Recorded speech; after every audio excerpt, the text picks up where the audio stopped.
പിന്നെ പിണറായിയുടെ മകൾ വീണ വിജയൻ, അവരുടെ ഉടമസ്ഥയിലുള്ള എക്സാലോജിക് എന്ന സ്ഥാപനം. ഇത്രയും പേർക്ക് പണം കൊടുത്തതായിട്ട് കാണുന്നു. ഏറ്റവും അധികം പണം കൈപ്പറ്റിയിട്ടുള്ളത് PV ആണ്. മുഖ്യമന്ത്രിയുടെ മകൾ സ്വന്തം നിലയ്ക്ക് 5 ലക്ഷം രൂപയും 3 ലക്ഷം രൂപ അവരുടെ കമ്പനിയുടെ പേരിൽ കൈപ്പറ്റിക്കൊണ്ടിരുന്നു. മാസങ്ങളോളം കൈപ്പറ്റി. അതിനാണ് മാസപ്പടി വിവാദം എന്ന് വിളിക്കുന്നത്. ഈ മാസപ്പടി വിവാദം ഇവിടെ വളരെ സജീവമായിട്ട് നിന്നു.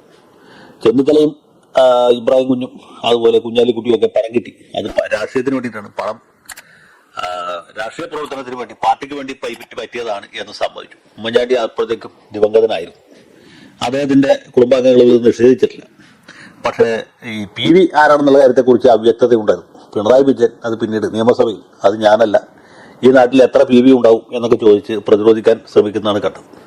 എക്സാലോജിക്കിനെ സംബന്ധിച്ചിടത്തോളം അവർ പ്രത്യേകിച്ച് യാതൊരു സേവനവും ഇല്ലാതെയാണ് ഈ പണം കൈപ്പറ്റിയിട്ടുള്ളത് എന്ന് നേരത്തെ പറഞ്ഞ ഉദ്യോഗസ്ഥന്റെ മൊഴിയിലുണ്ട്.